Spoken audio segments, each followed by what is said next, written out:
Eu quero contar uma experiência que o Senhor me deu no ano de 2011, mais precisamente no dia 9 de outubro de 2011. Mas antes de tudo, eu queria ler com você o texto que se encontra no livro da Revelação, Apocalipse, capítulo de número 21 e o versículo de número 4. Você que tem sua Bíblia aí, acompanhe esse texto.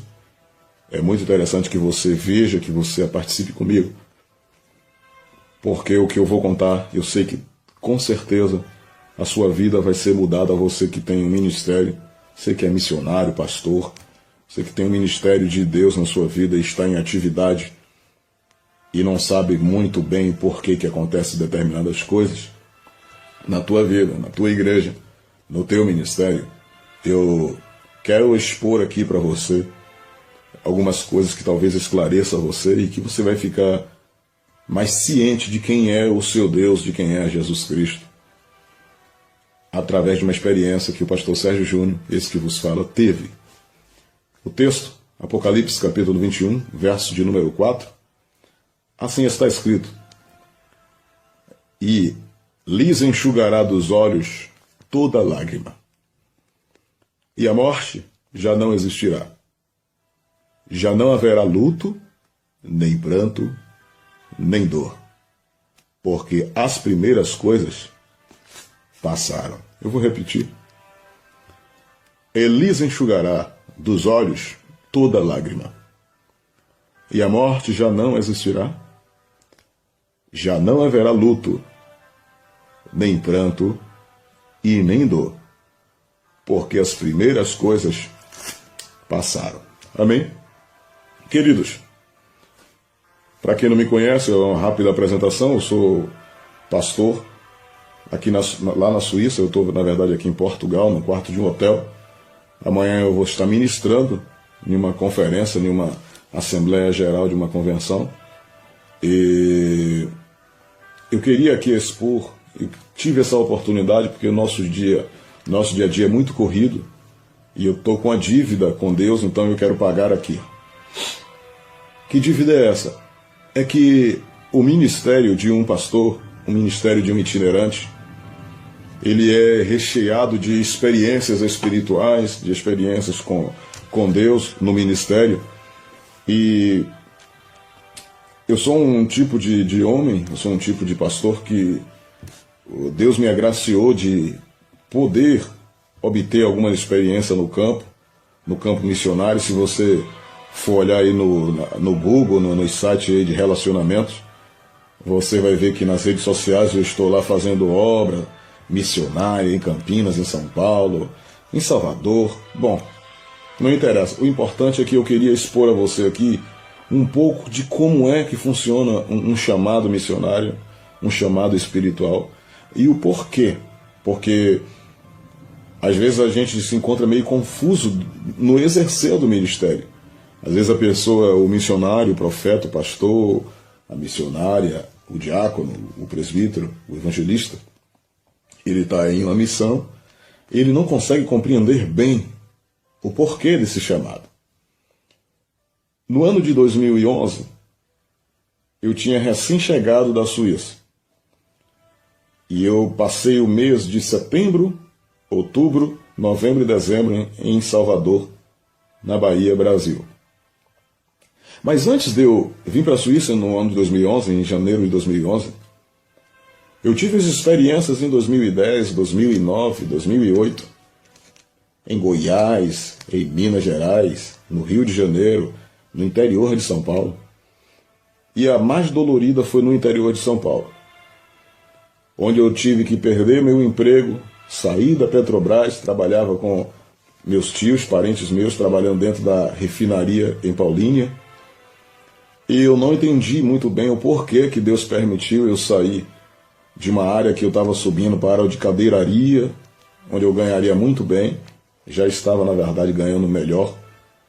E de uma hora para outra o meu exame deu errado. E eu fui reprovado, e a Petrobras ela é bem exigente na questão da saúde do trabalhador, e eu fui reprovado. Daí então comecei a trabalhar para o Deus, fazer a obra missionária, investir aquilo que eu ainda tinha de dinheiro na minha conta investir na obra missionária, fazer missões e pregar a palavra, mas pregar em vários lugares. Fiquei bastante conhecido no interior de São Paulo, em Paulínia, Mogi das Cruzes, a Santo André, ABC Paulista. Então, eu andava ministrando a palavra de Deus. E na cidade de Cosmópolis, aonde eu tenho os pastores que levantou o meu ministério, que me separou, me levantou por evangelista, depois por pastor. Esse ministério que é presidido pelo pastor Manuel Venâncio e Elias Calisto, são os dois homens de Deus que o Senhor utilizou na cidade de Cosmópolis para levantar a minha vida, levantar a minha história e levantar o meu ministério. E nesse período que eu vivi na cidade de Cosmópolis, o Senhor deu experiências para mim inenarráveis. Mas perceba, essas experiências me fez ficar mais maduro na presença de Deus. Essas experiências me fez suportar muitas dores. E eu tive vezes de sair da congregação depois de ministrar a palavra e o céu descer na igreja. E está aquele Pentecoste e minha alma regozijada, meu espírito em júbilo pela presença de Deus, né? Pela graça de Deus nas nossas vidas e ali assim, expandida na igreja. Então é uma coisa muito linda, muito bonita de se ver e de dizer, poxa, Deus é fiel, Deus cumpriu a sua promessa na minha vida, Deus ele fez coisas lindas na minha vida. Então eu guardei no meu memorial histórias gostosas, mas também histórias muito dolorosas. Nesses dias que eu saía daí para pregar, sem ter um centavo no bolso, eu questionava a Deus o porquê que a obra dele era tão desvalorizada. Por que a gente jejuava, consagrava e nada, as pessoas pareciam que não davam valor. Então assim, o sofrimento no ministério, o sofrimento no campo missionário, fazendo a obra, me trouxe certas dores e também uma grande dose de bálsamo, uma grande dose de unção de Deus, unção de resignação, de resistência, de perseverança, porque o ministério não sobrevive apenas de palavras, o ministério ele sobrevive de experiência espiritual com Deus, joelho no chão, experiência e chamado mesmo do Senhor para com nossas vidas. Mas o que eu quero falar com você aqui é sobre a data de 8 de outubro de 2011. Essa data eu preguei Gênesis 41, 44.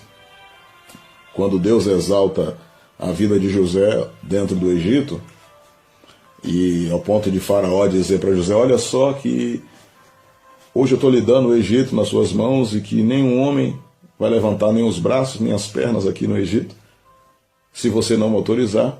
E Faraó ainda diz mais, eu só serei acima de você alguma coisa no trono.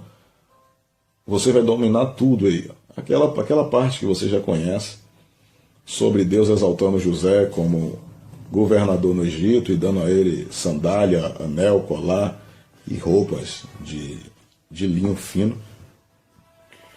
E eu preguei essa mensagem em uma cidade onde a pastora, o pastor, e eu não vou dizer o nome por questão de ética, havia me prometido certa quantia, havia me prometido vender alguns DVDs meu.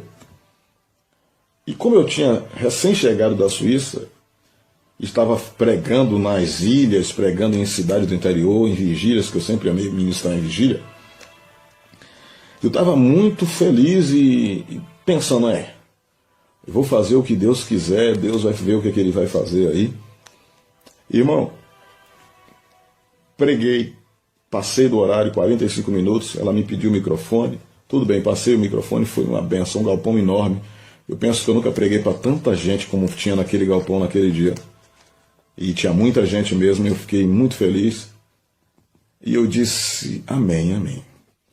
Quando chegou no final da vigília, a pastora me chamou e falou, olha só, aquilo que eu prometi para você eu não posso cumprir, não pude cumprir. Me dá o número da sua conta para ver se eu ponho uma oferta para você depois. E aquilo me doeu o coração porque eu não tinha um dinheiro de transporte para voltar para casa. E eu estava bem distante de onde eu moro, uma cidade distante, que eu não quero dizer o nome, por questão ministerial mesmo, não vale a pena. Mas eu cheguei em casa, pela graça e misericórdia de Deus que me trouxe até Salvador, até minha residência. E eu tinha pregado no sábado à noite, e amanheceu o dia, era domingo de manhã. E nesse domingo de manhã era o dia 9 já, o dia 9 de outubro de 2011. Eu cheguei em casa nesse 9 de outubro, deitei na cama e muito triste mesmo, porque eu disse, poxa Jesus, o Senhor me levou para a Suíça, o Senhor soprou meu nome naquele país. E agora o Senhor me traz para Salvador de novo. E eu estava próximo a casar, porque eu casaria no final do ano. E nessa data de 9 de outubro, esse domingo, eu muito cansado, muito triste, eu deitei na cama para dormir.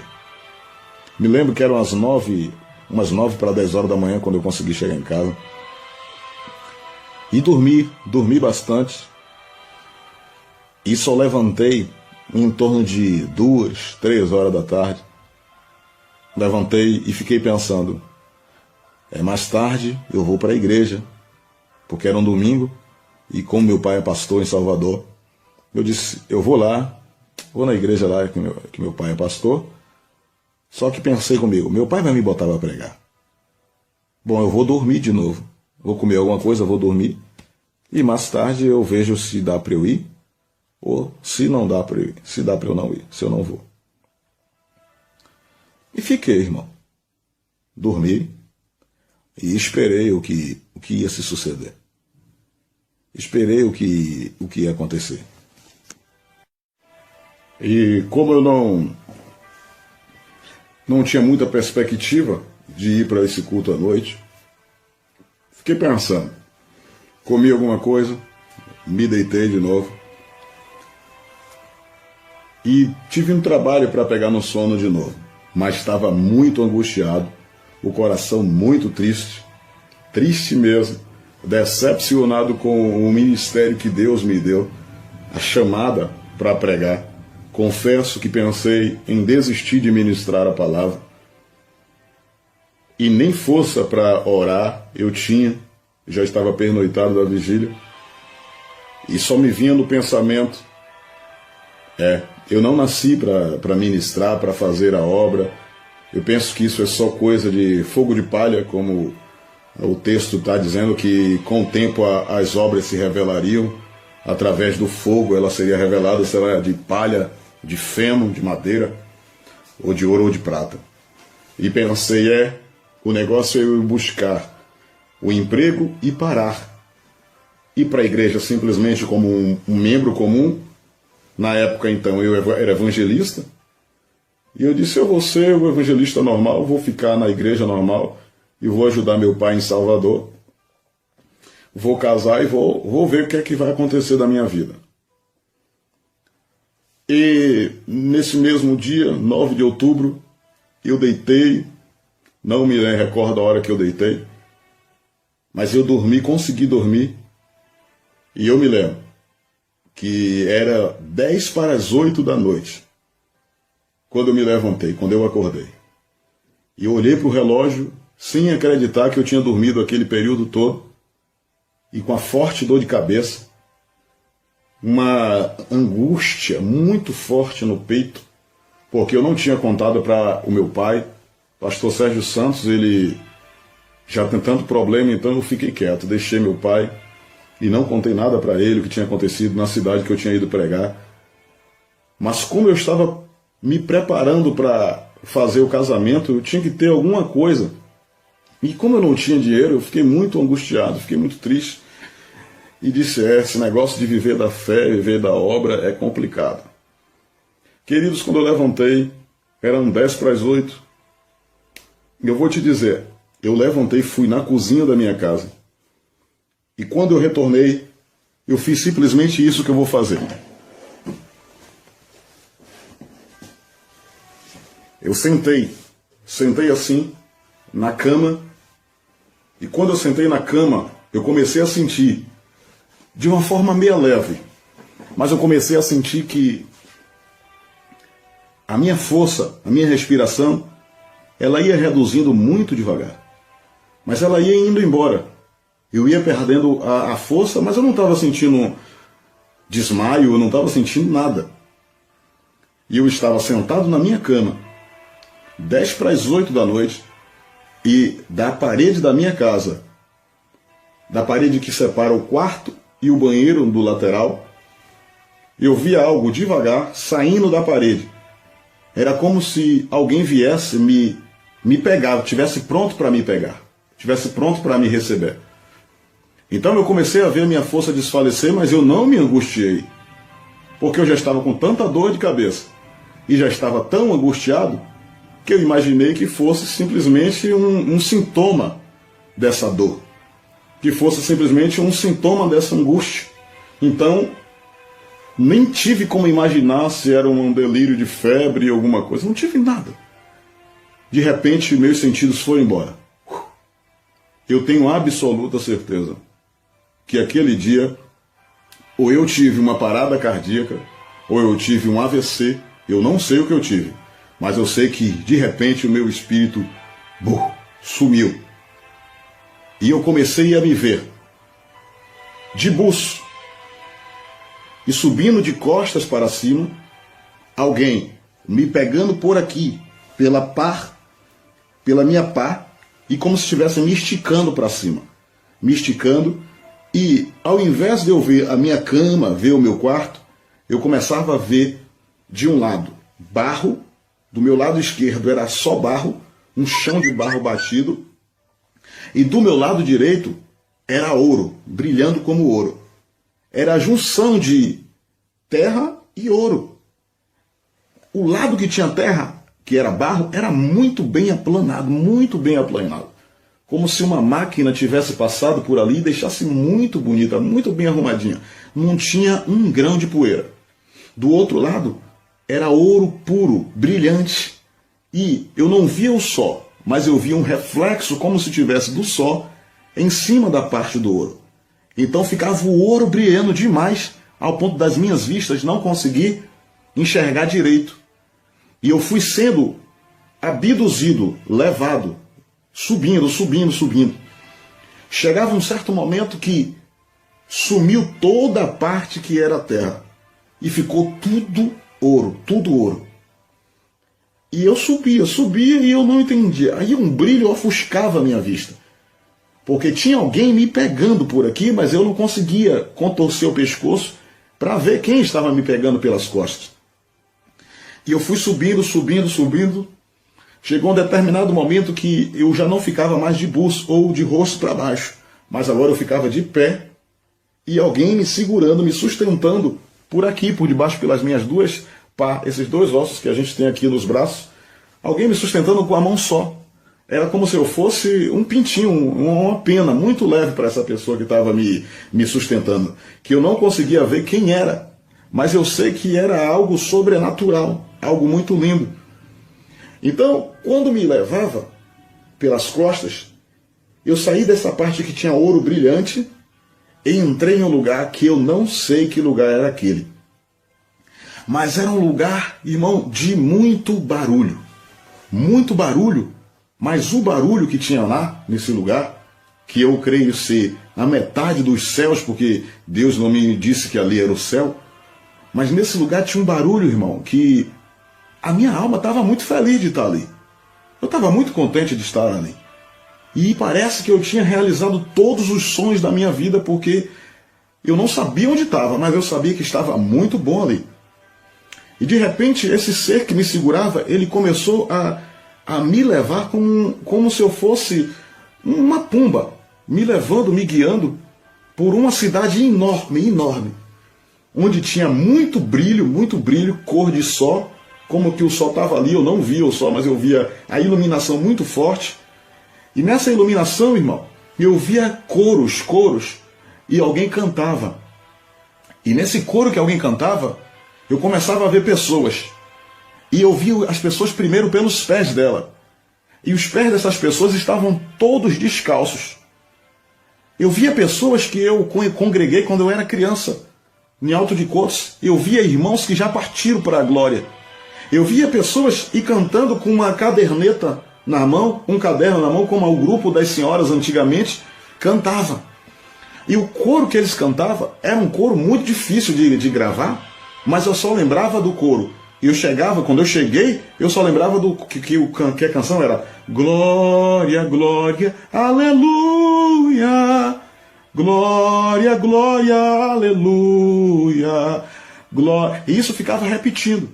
Mas, irmão, enquanto eles cantavam, algo acontecia, porque passava raios na minha frente, em uma velocidade incrível, que não dava para eu ver direito. Mas não eram raios como a gente vê aqui na Terra normal. Era a forma de anjos passando correndo. Seres que passavam em uma velocidade absurda. Que eu nunca vi nenhuma nave, nenhum carro de Fórmula 1, ninguém nunca vai alcançar uma velocidade daquela. Mas quando eles passavam, irmão, eles liberavam uma língua estranha muito diferente das línguas estranhas que tem aqui nas pessoas que são batizadas com o Espírito Santo e com fogo. A língua estranha que o anjo falava era como uma... Era como se fosse uma vitamina para mim. Quando ele passava, eu ouvia em um fundo os irmãos louvando, e os anjos passavam na frente com uma velocidade tão grande, e eles largavam como se eles estivessem passando só para me dar alguma coisa. Passava e falava algo, passava e falava algo. E o mais interessante, eu não falava com a minha boca. Eu estava lá, mas a minha boca não funcionava. Tudo eu falava aqui dentro. Eu sentia bem aqui, debaixo da nossa caixa, onde está o nosso coração, aqui na entrada do nosso estômago. Eu sentia bem aqui. Quando eles passavam, era como se eles estivessem dizendo assim, eu não sei, mas era como se eles estivessem me rebocando uma parede, jogando uma massa na parede. Porque quando eles passavam, eu tinha um impacto muito forte. Eles passavam, eu sentia bum. Eles passavam e largavam a língua estranha, eu sentia bum. E eu confirmava falando em língua estranha, mas não com minha boca. Eu falava aqui dentro. Eu nunca vi uma coisa dessa. E eu dizia assim, aqui dentro, eu dizia assim, meu Deus, que língua estranha linda. Mas que unção esses anjos têm? E quem estava me segurando pelas costas, que eu não conseguia ver, falava comigo, isso é você que está sendo fortificado. Isto é eu que estou recheando o seu espírito, eu estou fortalecendo o seu espírito. E eu queria fazer assim com a cabeça para ver a pessoa. E eu não conseguia fazer nem 2 graus, nem para a esquerda, nem para a direita. Os meus olhos estavam limitados a virar. Nós aqui na Terra, né, nós viramos assim, ou então vemos o fundo lá. Lá não conseguia ver. Quando eu ia tentar ver, tinha um pano, um tecido branco que ficava aqui, parecendo que a mão dele estava aqui, e o tecido branco atrapalhava de eu ver. E eu muito curioso, querendo ver, mas eu só via um pano, um certo pano. E na hora que eu virava para ver cá, o pano passava para o lado de cá. Então se eu virasse o rosto, independente do lado que eu virasse, esse pano estava tapando a minha visão. E eu saí dali e ele começou a me subir mais. E ao invés de eu ver agora os irmãos através dos pés, eu agora vi os irmãos através da cabeça. E era como se eu estivesse em um nível mais alto. E eu começava a observar tudo naquela cidade. Mas, irmão, quando eu digo observar tudo, eu observava apenas um brilho enorme de luz no lugar. E ele só deixava eu ver o que ele queria que eu visse. Mas nada que eu não pudesse ver, ele não deixava eu ver. Então ele me levou, e quando ele me levou, me botou de frente de um rio enorme. Eu digo que é um rio, mas eu mesmo nem sei definir o que é. Porque era um lugar enorme, muito grande. Aonde tinha, irmão, uma água azul cristalina. Um lugar plano, calmo, longo, como se fosse desenhado. Mas não tinha uma sombra de vento no lugar. Nada balançava a água. E ele me fez colocar os pés na beira desse rio. O terreno parecia areia, mas quando eu pisava eu não sentia como areia. Então alguém chegava para mim e dizia: ah, você está feliz? Eu ainda nem lhe mostrei nada. Isso aí? Você ainda não viu? Foi nada. Amanhã eu vou lhe mostrar o peixe do Rio Azul. E eu falava: peixe do Rio Azul? Muito encantado. Sim, amanhã você vai ver o peixe do Rio Azul. Aí a pessoa que tinha me deixado em pé lá me pegou de novo pelas costas, irmão, como se eu fosse uma estátua imóvel. Eu não conseguia fazer 360, 180, não tinha como. Então me pegou de novo. E quando me levantou dessa vez, eu já não vi mais o Rio Azul. Eu já vi a Argentina. E quando eu vi a Argentina, eu vi o meu irmão, que é pastor no Rio de Janeiro, pregando. Eu não sei o que ele pregava, mas eu vi ele com a mão assim, e a mão dele que ele fazia era uma mão com roupa branca. E ele estava pregando em espanhol. E eu não sabia porque eu não sou bom de espanhol, não conheço muitas palavras de espanhol. E ele estava pregando em espanhol na Argentina. E eu não sei realmente qual era o sentido de Deus me mostrar, me tirar daquele lugar e me dar a visão lá nesse país. O meu irmão foi para a Argentina, passou 3 meses lá. Depois que Deus me mostrou o meu irmão, Deus me mostrou um grupo onde estava meu pai, minha mãe, minha família. Eu não consegui ver minha família inteira, até porque é uma família bem grande. Mas eu via meu pai, minha mãe, minhas irmãs, algumas de minhas irmãs, e via na frente a minha irmã mais nova, que é a Denilma. Só que a minha irmã não era batizada com o Espírito Santo. E ela falava uma língua, irmão, muito forte, de muita autoridade. Uma língua que eu não tinha visto ainda na terra. E era a mesma língua que os anjos passavam e falavam.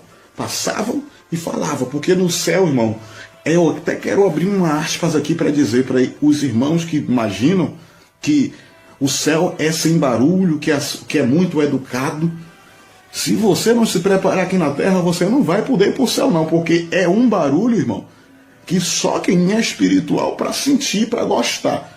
Eu estava lá e cada grito, cada júbilo, eu só não ouvia aquele júbilo de santo, santo, mas eu ouvia júbilos de glória, de louvor, de adoração. Irmão, o céu é uma adoração intensa, imparável. E esses anjos passavam, e quando eles passavam por cima do grupo que estava louvando. E a minha irmã tomava a frente assim e dava uma palavra de autoridade. Era como se ela estivesse dizendo: vai em frente. Eu não sabia o que ela falava, mas era como se ela estivesse dizendo: vai em frente, continue. Os olhos dela brilhavam com uma firmeza, uma segurança que passava para mim. Eu dizia: meu Deus, que coisa linda. Então esse homem me pegou de novo pelas costas e passou por cima de tudo. E quando passou por cima de tudo, eu vi, irmão, um muro do lado esquerdo aqui. Eu vi um muro enorme, rodeando a cidade inteira, murando a cidade inteira. E o brilho dos olhos, o brilho do sol nos meus olhos, começava a me ofuscar. E eu ficava eu começava a ficar sem saber o que falar, eu não conseguia mais nada. Irmão, eu começava a derreter por dentro. Porque é uma glória tão maravilhosa, irmão, tão gostosa, que não dava para eu entender mais. Era como se minha mente tivesse sumido. Era como se meu cérebro tivesse sido arrancado e eu só via brilho. E ele me levava em alta velocidade, me segurando aqui nas costas, e eu flutuando. E ele fazia como se eu fosse uma vassoura, para lá e para cá. Aleluia. Para lá e para cá. E quando ele fazia para cá, eu não sentia nada, mas quando ele voltava, irmão, eu me sentia fortificado. Eu me sentia tão bem. Eu me senti tão bem, que era como se eu tivesse perdido todos os meus sentidos lá no Espírito. Eu estava navegando de uma forma tão linda, irmão, na presença, naquele sentimento de glória que eu tinha ali, que eu queria estar ali para o resto da minha vida. E ele tipo me sacudia, era como se eu estivesse me renovando, me enchendo de novo. Para lá e para cá, e chegou uma hora que ele parou de frente a uma tela. e a tela estava escrito embaixo assim, REC, como que estivesse gravando um vídeo. E nessa hora que ele me botou na frente da tela, ele me paralisou de novo, da mesma forma que eu fiquei paralisado na frente do rio. E na frente dessa tela, irmão, vinha um monte de vultos. Se abriu um telão, o mundo inteiro. E era como se eu pudesse dali ver o planeta inteiro. E via muitos vultos pretos vindo. Muitos vultos vindo parecendo caveira. Vinha como se forma de caveira. E vinha correndo, e um vinha com um fuzil. E saía matando o outro vulto. Depois vinha uns com a faca, mas a gente não via a faca correta. A gente via o vulto da faca. Eu sei que eram sombras. Eram vultos negros que vinham se contorcendo, e você só via eles matando, eles fazendo algo para matar, destruindo, matando. E quando ele vinha, outros caíam. Eles vinham derrubando e tinha um monte de vulto preto caído no chão. E esses vultos pretos vaziam um monte enorme, enorme, enorme.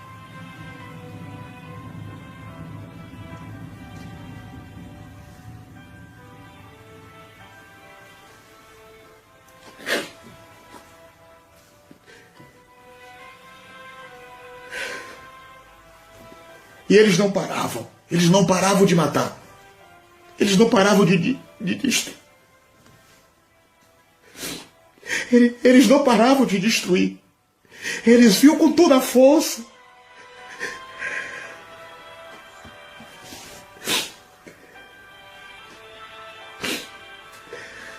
Eles não paravam. E eles não se conformavam enquanto eles não matavam.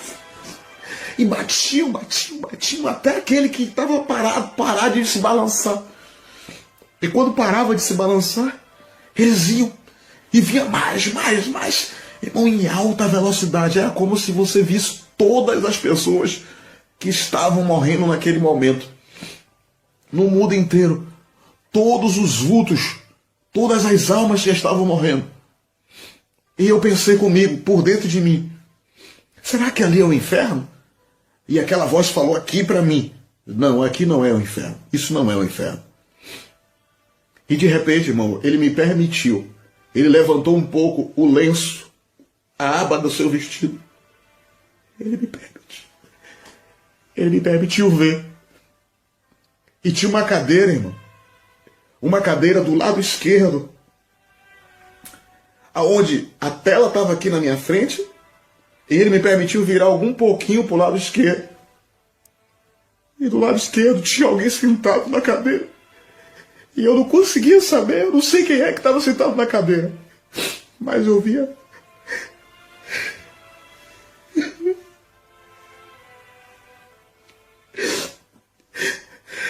Eu tenho que contar.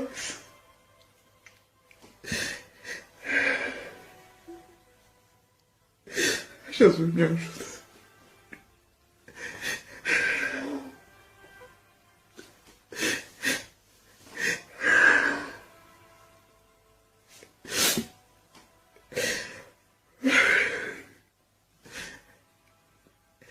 Na cadeira tinha alguém sentado, e isso aqui era muito branco, tinha muita luz branca assim em volta. E a mão dele estava sobre o rosto assim. E ele virava em direção à tela. E quando ele olhava para a tela, ele chorava. Ele olhava em direção à tela e era como se ele estivesse dizendo a mim: eu estou chorando por causa dessas pessoas que estão morrendo. Era como se ele estivesse dizendo para mim: faça alguma coisa.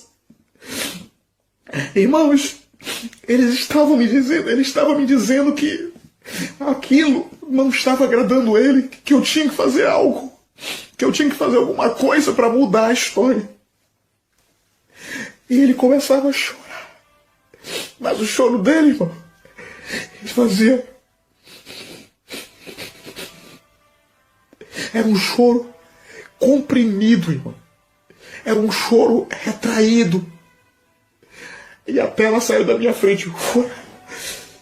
Como se alguém tivesse tirado da minha frente com ira. Como se eu estivesse fazendo tudo errado. Como que eu fui levado ali? Para reformar o meu ministério. Para me ensinar que o objetivo do chamado de Deus era resgatar vidas, almas. Enquanto eu estava fazendo de outra forma, achando que eu estava fazendo certo, aqueles vultos estavam matando muitas almas. Tinha muita gente morrendo. Eu me senti cobrado. Eu me senti, irmão, como que eu estava olhando para a minha vida pessoal, estava olhando para a minha história, que eu tinha sofrido muito.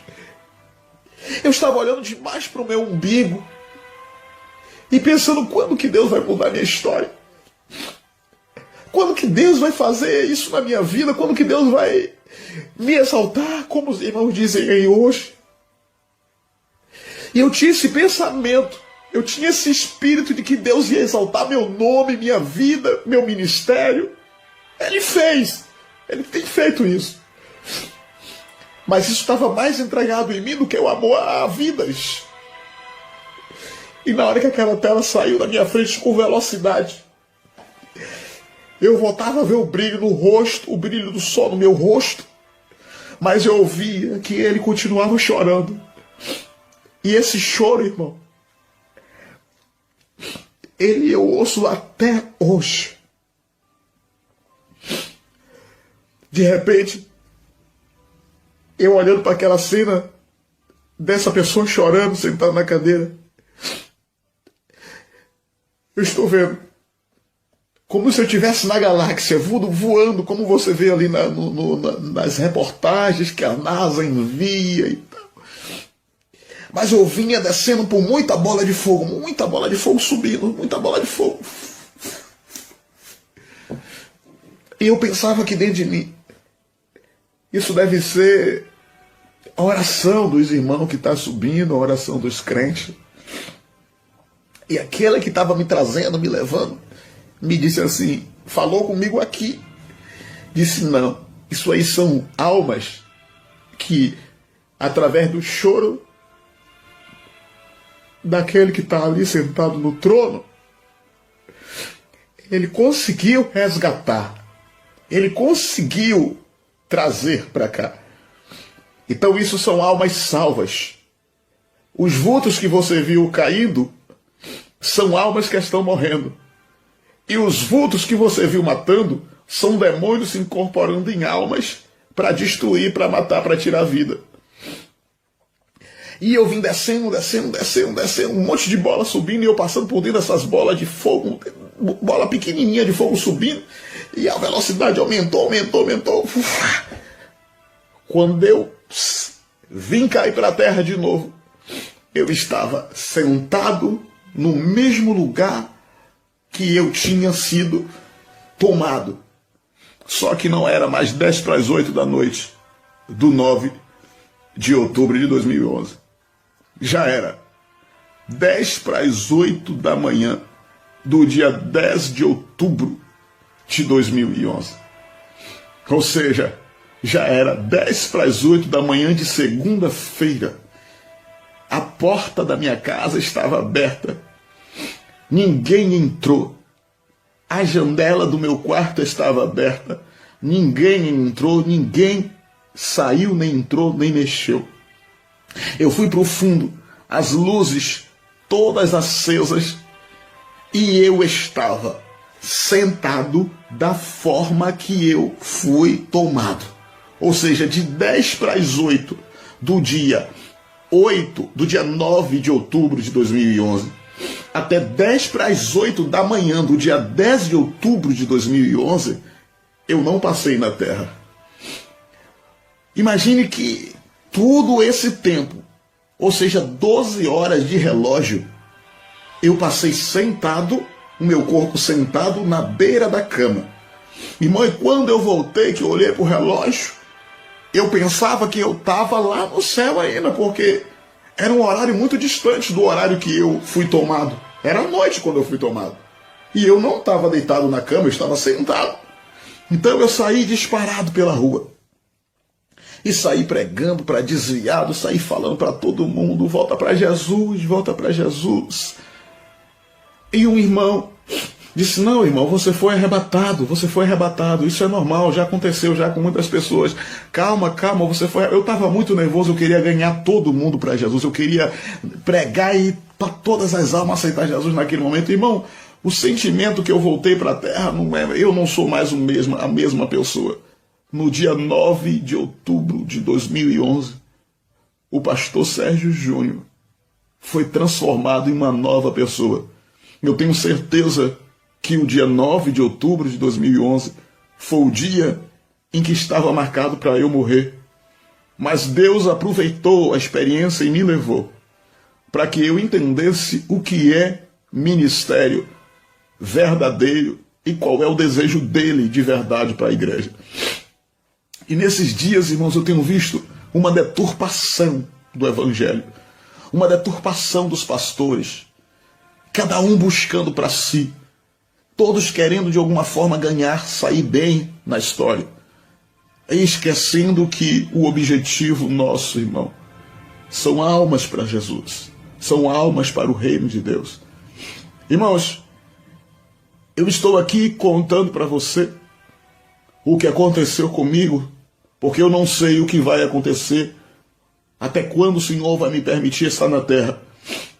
Mas de 2011 até a data de hoje são 14 de novembro de 2014.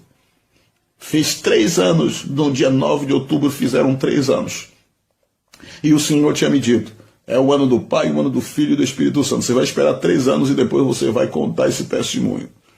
E eu estou aqui para contar para você que tem ministério, que tem chamada, que não entende o porquê, que está passando por lutas, por provações. Continue, o objetivo é a alma. Continue fazendo a obra de Deus. Deus não te esqueceu. No momento certo você vai ser revelado, Deus vai revelar a você o porquê de tudo, para o seu ministério ser desenvolvido. Mas por favor, irmão, continue fazendo a obra de Deus. E saiba, o objetivo é a alma, irmão.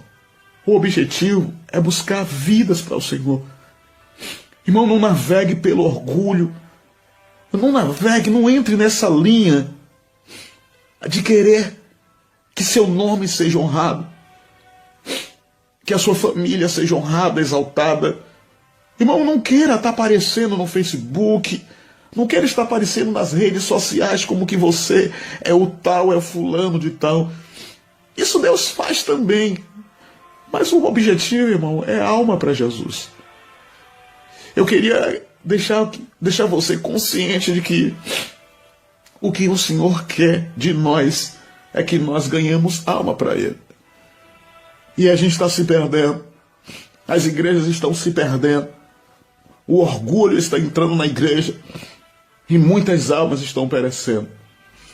Eu sou pastor presidente da Igreja Evangélica Ministério Emanuel. E o Senhor me deu 3 diretivas para essa igreja. A primeira diretiva é edificar vidas, conduzir famílias e potencializar ministérios. Mas nesse edificar vidas e conduzir famílias está mais a nossa determinação, a nossa aplicação. É mais para edificar as vidas das pessoas, conduzir famílias, resgatar elas. Mas, irmão, você que é pastor, você que é missionário, você que não entende projeto de Deus, você que às vezes está aí, irmão, pela fé, mas as dores estão corroendo o seu estômago espiritual. As dores estão atrapalhando a sua continuidade na sua chamada. E você tem se sentido afligido pelas marcas dos aguilhões do Evangelho, pelas prisões, como Paulo disse, prisioneiro de Cristo. Eu queria que você estivesse atento, porque o que Deus está fazendo com você é simplesmente te fazendo ser um ministro verdadeiro, uma verdadeira mulher de Deus, um verdadeiro homem de Deus. Então eu queria deixar aqui para você esse testemunho de arrebatamento. O Senhor me arrebatou, irmão. E Ele mudou minha vida, mudou meu ministério, me transformou. Tem pessoas que ouvem e me veem a lidar com problemas na igreja, problemas graves, e eles não entendem porque o pastor é tão paciente, tão calmo. Por que ele consegue? Como é que ele consegue isso? Será que ele... O que é que ele está falando? Por que ele conseguiu isso? Irmão, isso foi um trabalhar de Deus. Foi nesse dia que eu consegui, que Deus transformou minha alma, meu caráter, meu ministério. E eu creio que Deus ele vai arrumar uma forma de fazer na sua também. Eu queria te abençoar em nome de Jesus Cristo. Queria dizer para você, não desista, irmão. Não desista de forma alguma. Continue fazendo a obra de Deus. Não deixe que nada venha abater você. Como eu estava angustiado. É normal que a gente se angustie, se entristeça. Mas, por favor, não para. O objetivo são almas. Aquele choro que eu ouvia lá no céu, na cadeira, eu não paro de ouvi-lo. É por isso que eu não consigo fazer de outra forma. Então, que o Senhor continue abençoando sua vida, te dando força, te dando resignação para resistir esses dias que são maus. Os últimos dias que a igreja está vivendo são dias calamitosos, dias que as intempéries têm tomado conta, derrubado muitos pastores, dias onde a apostasia se aumenta a cada dia, mas também são dias em que o Senhor preparou para resgatar almas. E Ele vai usar você. Ele vai usar a sua família. É você que Ele está procurando. Mas Ele quer de você uma renúncia. Deixa Ele trabalhar na sua vida. Deus abençoe você. Vamos orar. Potentíssimo, eterno e poderoso Deus, eis aí, Senhor, os teus filhos, eis aí, Senhor, o teu povo. Meu Deus, em nome do teu Filho Jesus Cristo, eu quero te agradecer, Senhor, por ter me concedido esse espaço, para que eu pudesse, Senhor, contar a minha história. Meu Deus, em nome de Jesus, eu te agradeço por tudo. Meu Deus, instrua este moço, instrua essa moça, esta jovem, esta senhora, que faz a tua obra, Senhor, e talvez esteja angustiada, talvez esteja, Senhor, com o coração dolorido, sem entender, Senhor, o porquê de tanto sofrimento, de tanta amargura. Meu Deus, em nome do teu Filho Jesus Cristo, Senhor, abençoa, Senhor, instrua, esclareça, meu Pai. A tua palavra nos diz, Senhor, que tu esclarecerá. Então, Senhor, eu te peço, esclareça teu filho, a tua filha. Abençoa ele, meu Deus. Em o nome do teu Filho Jesus Cristo. Amém.